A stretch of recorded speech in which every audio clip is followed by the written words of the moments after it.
Boa noite a todos. Mais uma vez, agradeço pela oportunidade de estar com vocês em mais essa noite para falarmos mais um pouco sobre a nossa doutrina espírita. Hoje nós vamos falar sobre um assunto que é bem polêmico e também às vezes deixam-se passar despercebido pelas autoridades de saúde e pela própria comunidade. Mas antes de nós iniciarmos a doutrinária dessa noite, vamos elevar nosso pensamento a Deus, nosso Pai, agradecendo por mais essa oportunidade reencarnatória, agradecer pelas bênçãos recebidas e pedir a Deus que ilumine os nossos passos e os nossos caminhos nessa jornada. Que assim seja. Nesse momento, vamos fazer a magnetização da água, como sempre fazemos. Então, impondo as mãos sobre a água, de modo que possamos transmitir os nossos mais puros sentimentos e fluidos vitais para que essa água receba os lenitivos necessários ao nosso bem-estar físico e espiritual.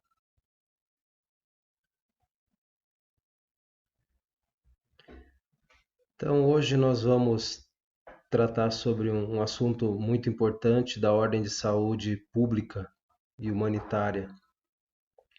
Hoje nós vamos falar sobre um assunto que muitas vezes se deixa passar despercebida pelas autoridades de saúde, pelos órgãos governamentais e até mesmo por nós como sociedade.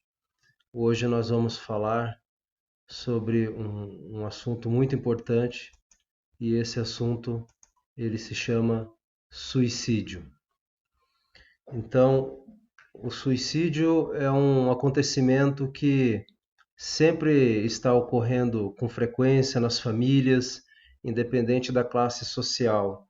Nós temos observado, de acordo com a Organização Mundial da Saúde, um notável crescimento do número de ocorrência desses eventos. Então, a Organização Mundial da Saúde, em seus estudos e divulgações, nos diz que, por ano, cerca de 804 mil pessoas se suicidam no mundo. São 2.200 casos por dia, aproximadamente. E um caso a cada 40 segundos. Vejam só, 804 mil suicídios por ano no mundo. E esse número tende cada vez mais a crescer. A faixa etária dos suicidas, ela varia de 15 a 29 anos. E neste número, nesse grupo de pessoas estão contido o maior número de mortes, ou seja, os jovens. A segunda principal causa depois dos acidentes de trânsito. Então, se morre mais pessoas no trânsito e, em segundo lugar, os suicídios. A taxa de crescimento dos suicídios no Brasil, ela pode ser comparada com a taxa de crescimento populacional. O crescimento populacional do Brasil hoje é em torno de 11,1%. O crescimento dos suicídios tem sido de 33,6%, mais que 30% do crescimento da nossa população, ou seja, 3 vezes, na verdade, o crescimento da nossa população. O ranking de suicídio no Brasil. Em primeiro lugar, nós temos o estado de São Paulo, ocupando essa posição. Em segundo lugar, o Rio Grande do Sul. E em terceiro lugar, o Ceará. Mas quais são as principais causas do suicídio, segundo a Organização Mundial da Saúde? Em primeiro lugar, uma delas são os transtornos mentais. Nós temos na nossa família, por mais que sejam às vezes parentes um pouco distantes ou talvez nem tanto tão distantes, nós temos entes próximos que têm transtornos mentais, que ou já nasceram com ele, ou na grande maioria adquiriram esses transtornos ao longo da vida, por algum motivo. Outras causas do suicídio são as drogas lícitas e ilícitas.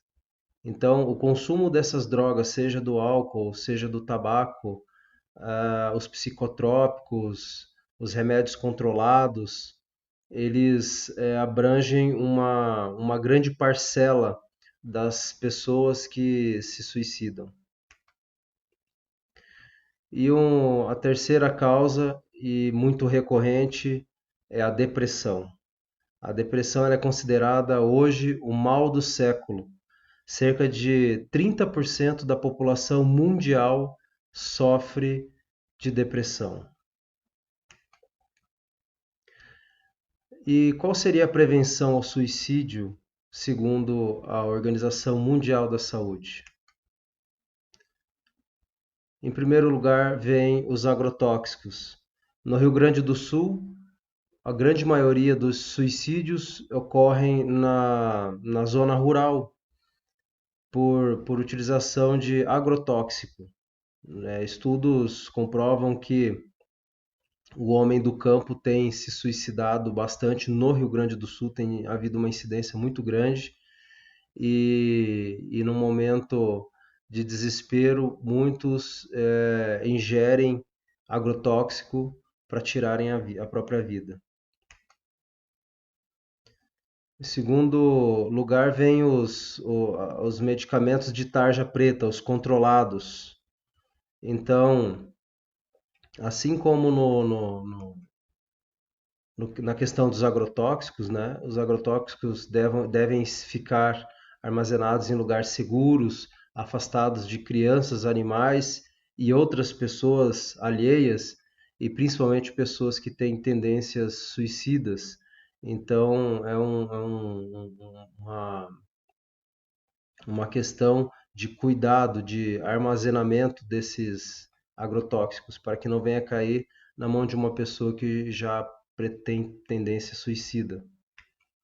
Assim como os remédios tarja preta, essas medicações devem ser guardadas em lugares seguros, longe de crianças, de animais e também e principalmente de pessoas que têm tendências suicidas. Em terceiro lugar, as armas de fogo, assim como os agrotóxicos e as medicações tarja preta, devem ser guardadas em lugares adequados, como cofres, não é? De maneira que não se tenha o acesso fácil a esse tipo de equipamento.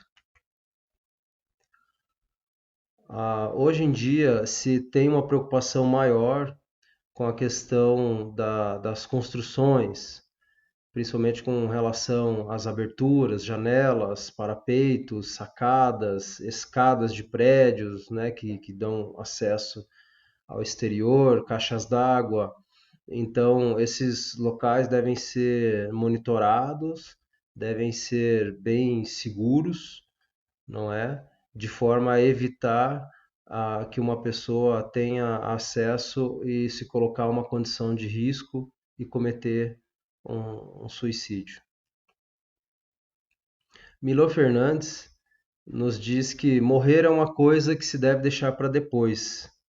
E isso é bem verdade. Nós temos que pensar na vida, nós temos que pensar em viver, em vencer os obstáculos da vida, vencer tudo aquilo que muitas vezes nos coloca para baixo, nos coloca em condições em que a nossa autoestima fica muito baixa e nos leva a pensar em cometer uma atitude dessa.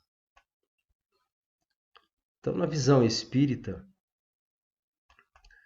nós temos Kardec, que nos escreve no livro o céu e o inferno, e diz o seguinte: em regra, o homem não tem o direito de dispor da vida, por isso que esta lhe foi dada visando deveres a cumprir na terra. Razão bastante para que não abrevie voluntariamente sob pretexto algum. Mas ao homem, visto que tem livre-arbítrio, ninguém impede a infração a esta lei. Sujeita-se, porém, às suas consequências.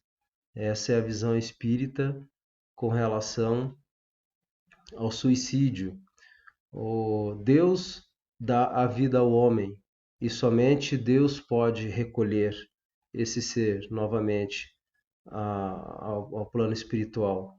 O homem recebendo o presente da vida, o presente da reencarnação, a oportunidade reencarnatória para evoluir, se melhorar, não é? Pagar as suas dívidas passadas. O ser humano não tem o direito de ceifar a sua própria vida. Então, fundamentalmente, a dor é uma lei de equilíbrio e educação. Por que que a lei perdão, a dor é uma lei de equilíbrio e educação? Bom, desde que Deus criou o mundo, existem as leis que regem os planetas, todos os astros, as galáxias, assim como as leis naturais que regem o nosso planeta, as leis da natureza.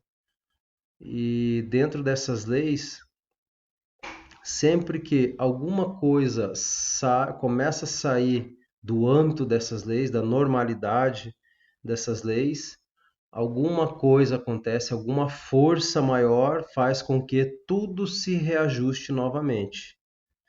E para o ser humano, essa força de reajuste da vida é a dor. Porque cada vez que nos afastamos do caminho do amor e da caridade, toda vez que saímos do caminho em que o Cristo nos orientou e nos mostrou com o sua própria vida, toda vez que nós começamos a pisar fora desse caminho, automaticamente a dor vai vir para nos trazer de volta. Então, a dor é uma medida corretiva para o não cumprimento das leis divinas. Então, toda vez que eu maltratar o meu próximo, toda vez que eu agredir a natureza, toda vez que eu estiver fugindo da lei de amor e de caridade do Cristo, podemos ter certeza de que, através da dor, nós seremos trazidos de volta ao caminho do bem por essa força corretiva. Então, o ser humano, ele só obedece à lei de Deus quando ele sofre, não é? E sabendo que nós somos seres que trazemos conosco na nossa bagagem reencarnatória muitas dívidas com os nossos irmãos de caminhada, porque muitas vezes no passado fizemos escolhas erradas e tivemos atitudes em desacordo com a lei de amor e de caridade. Então viemos em uma nova vida para poder recuperar isso, não é? Então, muitas vezes ficamos nos perguntando, mas por que, Senhor, comigo? Por que que essas coisas acontecem só comigo e o meu vizinho está bem e eu já não aguento mais, é muito sofrimento? Bom, são as medidas corretivas por infringir as leis de Deus. E são essas medidas corretivas que vêm com a dor é que nos vão trazer de volta para o caminho do certo. Então nós temos, segundo a própria bibliografia trazida pelos espíritos, em especial André Luiz, em sua obra, que ele fala do suicídio direto e o indireto. E o que seriam esses suicídio direto e indireto? Suicídio direto é aquele em que a pessoa ceifa a sua vida, tomando do seu livre-arbítrio e extingue com a vida física do corpo, desligando o espírito da matéria. O indireto é o suicídio em que a pessoa vai se proporcionando aos poucos, como o alcoolismo, o tabagismo ou qualquer outra atitude em que ele vai aos poucos denegrindo o seu corpo físico, vai se matando, né, aos poucos, até que o seu espírito se desligue do corpo através da falência de um órgão, né, de uma doença ou algo assim que ocorre antes do ser cumprir o seu tempo de missão aqui na Terra. Então, esse é o suicídio indireto, a pessoa vai se matando aos poucos, né, com os vícios, com toda e qualquer atitude em que o ser se coloca nessa condição de ir se suicidando aos poucos.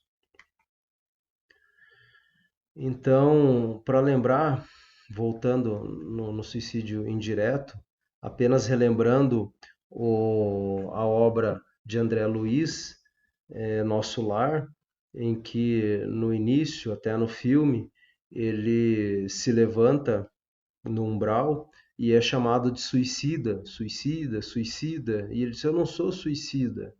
E aí até que falam para ele, você foi um suicida indireto, porque você bebia demais, você fumava demais, noitadas, e isso foi agravando o seu corpo físico, que te trouxe uma doença, e você morreu, você foi se suicidando aos poucos, né? Então nós temos já do lançamento desse livro na década de 30, né, que André Luiz já nos trazia esse conceito. E qual que é a importância da psicosfera no caso de um lar onde temos a possibilidade de ter um suicida, e até conosco mesmo? A nossa psicosfera é a nossa aura do pensamento, não é? Tudo aquilo que a gente pensa, tudo que nós pensamos, forma essa psicosfera na qual nós estamos incluídos.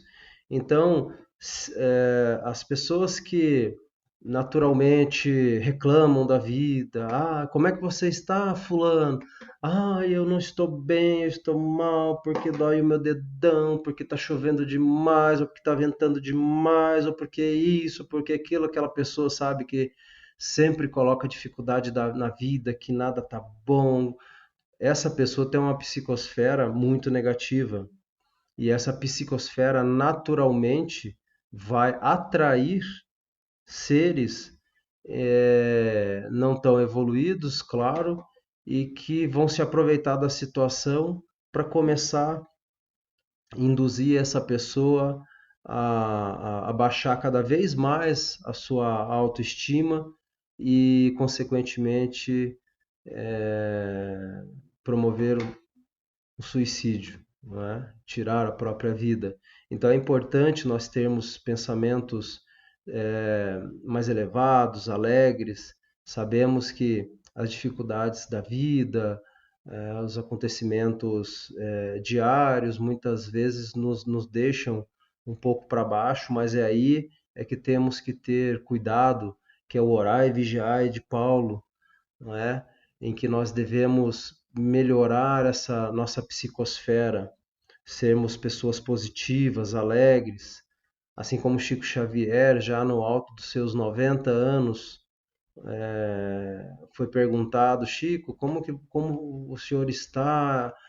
Ele acamado no hospital, e ele disse: Eu estou ótimo, estou ótimo. O meu corpo é que já está um pouco gasto, mas eu estou ótimo. Então, são exemplos como esse em que nós devemos seguir para manter a nossa psicosfera com uma energia positiva. E essa energia positiva, esses pensamentos positivos e alegres, é que repelem os maus espíritos que vêm para nos derrubar, nos arrastar para um suicídio. Então é importante nós mantermos esse nível de, de padrão mental. Mas e a depressão na visão espírita? Bom, a depressão ela tem vários pontos de vistas, né, várias óticas com relação à depressão. Mas basicamente a depressão no ser, ela vem já do seu planejamento reencarnatório.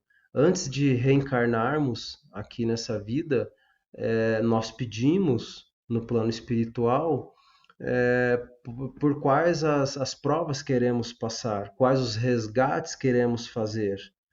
Então, até mesmo a família que nós queremos vir, o biotipo que queremos ter, né? Por tudo aquilo que necessitamos passar para que possamos evoluir e recobrar saldar as nossas dívidas passadas. E quando o ser chega aqui, todos nós, quando eu digo ser, somos todos nós, seres humanos, nós começamos a ser testados pela vida, provados nesse mundo de provas e expiação. Então, à medida que somos provados, a carne sofre, e esse sofrimento da carne é transmitido para o espírito, e na grande maioria das vezes o espírito começa a fraquejar nas provas em que ele mesmo pediu antes de reencarnar. Então, a depressão hoje, na grande maioria dos casos, é a não aceitação do espírito encarnado da prova que pediu. Acha que começou a ficar muito pesado para ele e ele diz: Não, eu vou acabar com isso, vou me suicidar, acabou aqui e resolveu o meu problema. Não, pelo contrário. Ele não está resolvendo um problema, ele está criando um problema maior para ele, principalmente, e para a família que sofre, que fica e sofre. Então, vamos prestar atenção nos nossos entes queridos, nossos familiares, aqueles que já têm indícios de depressão ou que já foram diagnosticados com depressão. Vamos cuidar, conversar mais com eles, manter todos esses objetos que possam se utilizar para tirar a própria vida, né, como veneno, né, agrotóxicos, remédios tarja preta, armas de fogo, condições inseguras. Então, vamos ficar de olho, porque muita gente está se suicidando e os próprios agentes de saúde não têm dado bola, a mídia sensacionalista não veicula esses casos de suicídios que são constantes, são diários. Como nós vimos, a cada 40 minutos uma pessoa se suicida, e isso é muito grave. Então, a depressão na visão espírita, uma das explicações e da ótica espírita é a não aceitação das provas que o ser pediu e começa a achar que está pesado e acredita que suicidando-se vai resolver o problema. Não vai. Vai criar um problema ainda maior, principalmente para ele. Então, nesse caso do suicídio, quando ocorre o desligamento com o corpo, quando isso ocorre naturalmente, nós podemos ver ali o cordão de prata, né, o cordão energético ligado na nuca dessa ilustração, né, dessa moça, Então, quando a morte, né, o desligamento, a morte do corpo físico, claro, ocorre naturalmente, esse cordão ele se rompe, esse laço energético se rompe naturalmente e o espírito volta para o, o plano dos espíritos. Todos nós, quando viemos para essa reencarnação, nós temos um prazo de validade, nós temos um período definido para que nós possamos cumprir as nossas metas, não é? Então, se nós abreviamos isso antes do período estipulado, antes de virmos para cá, ocorre um fato muito desagradável, muito doloroso para o ser, porque quando o ser se suicida, esses vínculos energéticos do espírito com a carne não se desligam naturalmente, assim como um desencarne natural.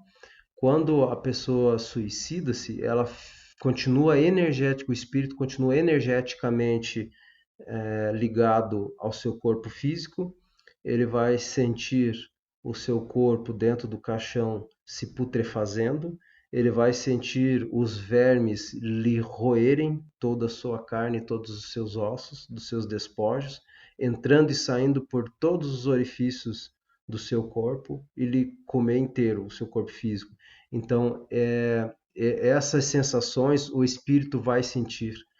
Porque enquanto não se cumprir todo o tempo em que ele veio programado naquela reencarnação para cumprir com suas metas reencarnatórias, o espírito vai ficar ligado energeticamente ao corpo físico. Por mais que se passe 30, 40 anos e já o corpo todo se decompôs, ficou só o esqueleto, ele ainda vai sentir as dores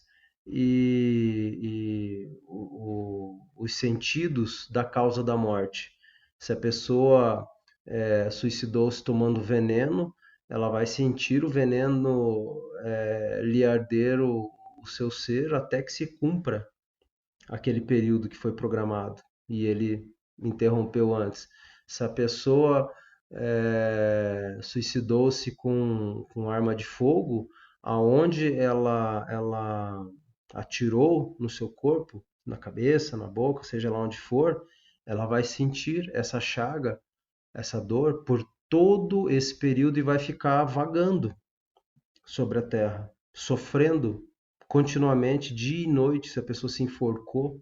Veja só, uma simples corda pode tirar a vida, né? Até mesmo uma faca que utilizamos para cortar o alimento, ela pode servir como um instrumento de suicídio. Então devemos tomar muito cuidado com as pessoas que têm tendências suicidas. Então, voltando a essa questão do desligamento do espírito do suicida ao corpo, é isso que acontece. E temos visto muitos espíritos relatarem nos grupos mediúnicos o que estão sentindo, as dores que sentem porque suicidaram-se. Então, gente, vamos tomar cuidado. Se alguém que está nos assistindo agora teve ou tem ideias suicidas, lembre que o problema não vai se extinguir com a morte do corpo físico. Muito pelo contrário, você estará criando um problema ainda maior, um sofrimento ainda maior que vai perdurar por todo o tempo que estava programado para sua reencarnação. Imagina uma pessoa que estava programado para viver 90 anos e suicida-se com, vamos pegar pela Organização Mundial da Saúde, entre 15 a 29 anos, não é? Um jovem até 90 anos, ele vai sofrer bastante se ele se suicidou com 20 anos ou 25 anos. Então, pense nisso. O espírito sente os vermes lhe roerem e vão ficar vagando na terra até que se cumpra esse período. Então, falar sobre esse assunto é a melhor solução. Converse com os seus familiares, converse com aquelas pessoas que você sabe que têm tendências suicidas, que já tentou suicidar-se. Não é brincadeira. Às vezes, muitas vezes a gente pensa a pessoa quer chamar atenção, não é? Muitas vezes pode ser tarde. Então conversem com as pessoas, com os entes queridos, com as pessoas próximas, com aquelas pessoas que vocês sabem que têm tendência suicida. Conversa, porque uma simples palavra pode salvar a encarnação, a vida dessa pessoa. Então, como estamos no Setembro Amarelo, vale lembrar aqui que o Setembro Amarelo existe no Brasil desde 2015, começou em 2015, mas mundialmente falando ele começou em 2003.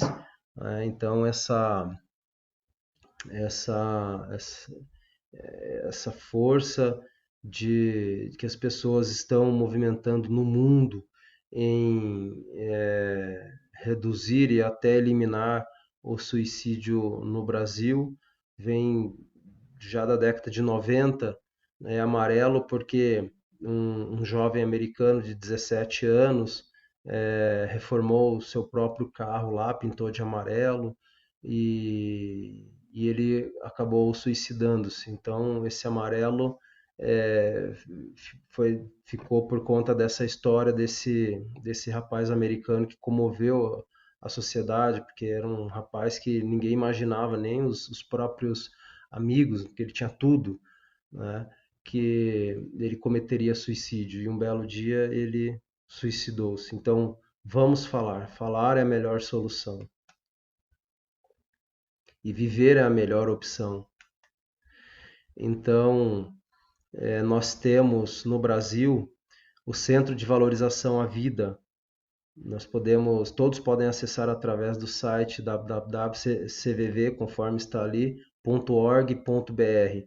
Se vocês, algum de vocês ou de seus familiares ou amigos passam por momentos difíceis e têm tendências e pensamentos suicidas, ligue para o CVV, entre na página.